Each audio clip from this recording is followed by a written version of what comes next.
एक महिला होती हैं, वो अपने घर परिवार को चला रही होती हैं और कुछ वक्त जब भी उसे मिलता है तो वो 2 साल से लेकर 5 साल के लड़कों को जो है प्ले स्कूल के अंदर पढ़ा रही होती हैं। अपने घर पर ही वो पढ़ाई कराती हैं, घर का कामकाज सब कुछ वही कर रही होती हैं। लेकिन जैसे जैसे धीरे धीरे वक्त बीतता है तो पड़ोस के रहने वाले एक 22 साल के लड़के के प्रेम प्रसंग के अंदर आ जाती हैं। फिर एक दिन जब उस महिला का पति जब घर पर आता है अपनी ड्यूटी से, वो बाथरूम के अंदर नहाने के लिए जाता है और जाने के बाद वो बेहोश हो जाता है। जैसे ही उस महिला को जब अपने पति को बेहोश की खबर लगती है तो वो सीधा हॉस्पिटल लेकर चली जाती हैं, जिसके बाद डॉक्टर उसे मृत घोषित कर देते हैं।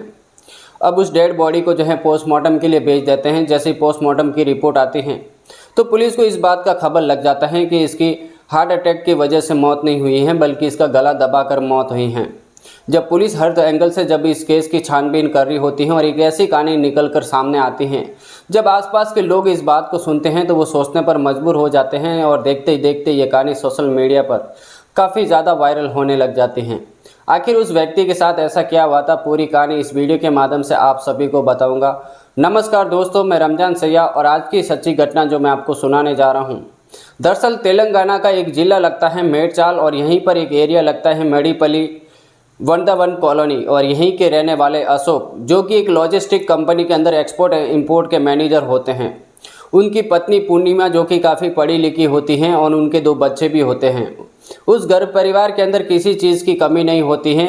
अशोक हमेशा अपनी ड्यूटी पर जाते हैं, जिसके बाद पूर्णिमा अपने घर पर अपने बच्चों को तैयार करती हैं, जिसके बाद वो स्कूल भी भेजती है। साथ में घर पर खाना बनाना और खाना बनाने के बावजूद जब उसे थोड़ा भी टाइम मिलता है तो वो प्ले स्कूल चला रही होती हैं। 2 साल से लेकर 5 साल के बच्चों को वो पढ़ाया करती थी। पास ही का रहने वाला 22 साल का महेश जब भी उसे जो किसी चीज़ की कमी होती है तो वो पूर्णिमा के पास जाता है, या फिर पढ़ाई को लेकर जब भी उसे सवाल कुछ करने होते हैं, जब भी उसे पूछताछ करनी होती हैं तो अक्सर वो पूर्णिमा के पास जाता है, जिसके बाद उसके साथ बैठकर वो घंटे घंटों तक बातें करता है और इसी तरीके से वक्त गुजर रहा होता है। जैसे जैसे वक्त गुजरता है उनके बीच में घंटों घंटों जब बातें होने लग जाती हैं तो एक दिन महेश जो है पूर्णिमा से कहता है कि मैडम, आप दिखने में काफ़ी ज़्यादा सुंदर हो और आप जो हैं दिखने में इतनी सुंदर हो कि मेरी नज़र जो है हमेशा आपके ऊपर टिकी रहती है। अब पूर्णिमा यहाँ पर महेश को कोई भी जवाब नहीं देती है, जिसके बाद महेश तो वहाँ से चला जाता है। लेकिन जब भी महेश बाज़ार के अंदर जाता है और जब भी उसे कुछ कामकाज होते हैं तो पूर्णिमा हमेशा महेश से कहती रहती हैं कि जब भी तुम बाज़ार में जाते हैं तो भी मुझे कहकर जाना, क्योंकि जब भी मुझे कुछ भी सामान की ज़रूरत होती है तो मैं आपको बता दूंगी। एक दिन महेश बाज़ार की तरफ जा रहा होता है तो पूर्णिमा से कहता है कि आपको कुछ सामान की ज़रूरत हो तो मुझे बता दीजिए, मैं अभी बाज़ार जा रहा हूँ। पूर्णिमा कहती है कि मेरे लिए मिठाई लेकर आना, क्योंकि मैं आज जो है मिठाई खाना चाहती हूँ। अब स्कूल गए हुए होते हैं बच्चे, तो जब भी महेश बाज़ार जाता है मिठाई खरीदता है और वहाँ से लाकर फिर पूर्णिमा के पास आकर उसे मिठाई दे देता है। अब यहाँ पर महेश अचानक पूर्णिमा से कहने लग जाता है कि मेरा तो मन कर रही है मिठाई मैं अपने हाथ से आपको खिला दूँ। पूर्णिमा कहती हैं कि इसमें कौन सी बड़ी बात है, अगर आप ऐसा चाहते हो तो आप अपनी मर्ज़ी जो है पूरी कर लीजिए।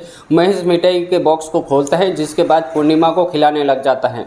महेश अपने हाथों को पूर्णिमा को खिला रहा होता है, तभी अचानक पूर्णिमा बोलती हैं कि मैं जानती हूँ कि तुम अपने हाथों से मुझे मिठाई क्यों खिला रहे हैं, मैं सब कुछ जानती हूँ कि तुम्हारे मन के अंदर क्या है। महेश कहता है कि मेरे मन के अंदर क्या है, अगर आप जानते हो तो मुझे भी बताइए, आखिर वो सच है या फिर गलत है। तभी पूर्णिमा उसे कहती है कि तुम मुझे चाहने लग गए हो, तुम मुझसे प्यार करने लगे हो। तुम यहाँ पर महेश कहता है कि ये बात सच है, मैं तुमसे प्यार करता हूँ, मैं तुम्हें चाहने लग गया हूँ।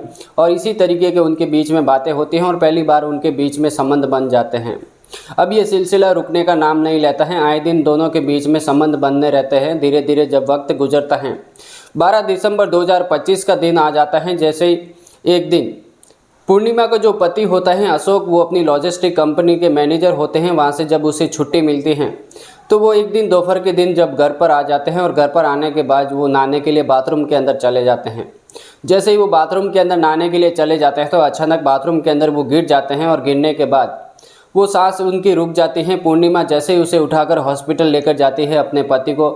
जैसे ही डॉक्टर उसे चेक करते हैं तो वो कहते हैं कि इनकी मृत्यु हो गई है। डॉक्टर भी उस पूर्णिमा से पूछने की कोशिश करते हैं तो पूर्णिमा कहती हैं कि हो सकता है इनको हार्ट अटैक या फिर दौरा पड़ा हो, जिसकी वजह से उनकी मृत्यु हो गई होगी। अब पूर्णिमा वहाँ पर रोने लग जाती हैं जब ये बात सुनती हैं कि उनका पति जो है यहाँ पर इस दुनिया को छोड़कर चला गया है। तो पूर्णिमा भी काफ़ी ज़्यादा रोने लग जाती हैं। जब उसे बच्चों के बारे में भी उसके परिवार वाले को भी पता लगता है तो पूछताछ करते हैं तो पता चलता है कि उनके 2 बच्चे जो अभी हैं अपने मामा के घर पर गए हुए हैं। उनके घर परिवार के अंदर पूर्णिमा उनके पति के अलावा कोई भी नहीं था, यानी उसका पति भी जो है पहले ड्यूटी पे था, जिसके बाद वो दोपहर के समय घर पर लौटता है। अब यहाँ पर जब पुलिस को इस बात की खबर दे दी जाती है तो पुलिस भी मौका वारदात पर पहुँचती है। उस हॉस्पिटल में आने के बाद एक रिपोर्ट दर्ज करती हैं, जिसके बाद इस डेड बॉडी को जो है पोस्टमार्टम के लिए भेज देती हैं। कुछ वक्त बीतते हैं, 2 से 4 दिन बीतने के बाद जैसे ही पोस्टमार्टम की रिपोर्ट आती है तो इस बात का पता लगता है कि इसकी मृत्यु जो है हार्ट अटैक की वजह से नहीं हुई है, बल्कि इसका गला दबाने की वजह से, सांस रुकने की वजह से इनकी मृत्यु हुई है। तो पुलिस यहाँ पर इन्वॉल्व हो जाती है, जिसके बाद इस केस को पूरी तरीके से हर एंगल से जब इसकी तहकीकात करने लग जाती हैं, जब घर के सीसीटीवी कैमरे भी खगोल लेते हैं तो इसके बाद पुलिस को शक हो जाता है कि आखिर उसकी पत्नी का ही इसके अंदर हाथ है। तो उसकी पत्नी पूर्णिमा को उठाते हैं। उठाने के बाद जब उसे थाने लाकर जब उसे पूछताछ करने की कोशिश करते हैं तो पहले तो पूर्णिमा कहती हैं कि इनके हार्ट अटैक वजह से मृत्यु हो गई रहेगी। ये अचानक दोपहर के अंदर घर पर आते हैं और कहते हैं कि मेरी तबीयत ठीक नहीं है। जिसके बाद मैं उनसे कहती हूँ कि आप नहा लो। जब नहाने के लिए वो बाथरूम में जाते हैं तो अचानक वो वहाँ पर बाथरूम के अंदर गिर जाते हैं, जिसके बाद मुझे आवाज़ सुनाई देती हैं। तो मैं वहाँ पर जाती हूँ। इसके बाद उनको हॉस्पिटल लेकर जाती हूँ तो डॉक्टर इसे जो है मृत घोषित कर देते हैं। अब पुलिस इस बात को सुनकर उसे शक हो जाता है कि आखिर ये घुमा फिरा कर बातें कर रही हैं। जिसके बाद पुलिस सख्ती के साथ उसे पेश आती हैं और पेश आने के बाद आखिर पूर्णिमा टूटती हैं और टूटने के बाद एक कहानी सुनाती हैं। पूर्णिमा कहते हैं कि अक्सर मैं और महेश, जो कि 22 साल का महेश है, मैं अक्सर उन दोनों के बीच में बातें होती रहती हैं। एक दिन वो बाज़ार जाता है और कुछ मिठाई खरीद के लाता है, जिसके बाद हमारे बीच में जो है अच्छी खासी बातें होने लग जाती हैं। जिसके बाद हम प्रेम प्रसंग के अंदर आ जाते हैं और पहली बार हमारे बीच के अंदर संबंध बन जाता है। जिसके बाद ये सिलसिला स्टार्ट तो होता ही है, जबकि रुकने का नाम नहीं लेता है।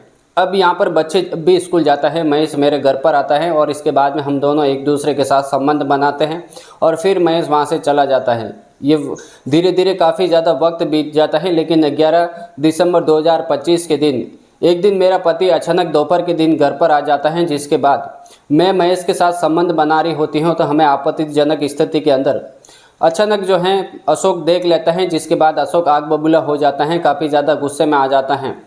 तो मैं उसका पैर पकड़ती हूँ और जो महेश हैं वो अचानक जो है मेरा पति अशोक का जो है गला दबा देते हैं। जिसके बाद उसकी मृत्यु हो जाती है। तो मैं उसे लेकर हॉस्पिटल चली जाती हूँ।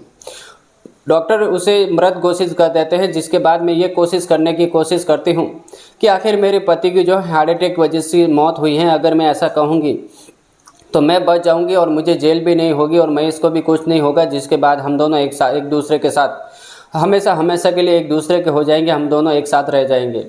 जब इस बात का पता जब डॉक्टर को लगता है तो डॉक्टर पुलिस को बुला लेते हैं और पुलिस को बुलाने के बाद जब पोस्टमार्टम की रिपोर्ट आती है तो उससे साफ साफ क्लियर हो जाता है कि इनकी जो हत्या हुई है वो गला दबाने की वजह से हुई, इनकी सांस रोकने की वजह से हुई है, हार्ट अटैक वजह से बिल्कुल भी नहीं हुई।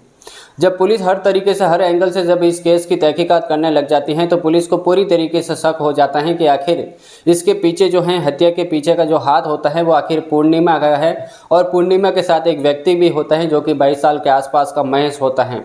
इन दोनों को गिरफ्तार करती हैं। गिरफ्तार करने के बाद इनको जो है कोर्ट में पेश करते हैं। कोर्ट में जैसे ही उनसे पेश करते हैं तो उनको जो है वहाँ के जज उनको हमेशा के लिए जेल की सलाखों के पीछे भेज देते हैं। आज की कहानी सुनाने का मकसद हमें किसी को ठेस पहुंचाना नहीं, किसी को तकलीफ पहुंचाना नहीं, बल्कि आप जहां भी रहते हैं सेफ रहिए, सुरक्षित रहिए और सावधान रहिए। इसी तरीके की क्राइम की कहानियां अगर सुनना चाहते हैं तो हर रोज़ सुबह हमारी इसी तरीके की कहानियां आती हैं। तो इस वीडियो को लाइक और चैनल को सब्सक्राइब करना बिल्कुल ना भूलें। अगले वीडियो के अंदर आप सभी से मिलते हैं, तब तक के लिए दीजिए हमें इजाज़त। जय हिंद, जय जवान।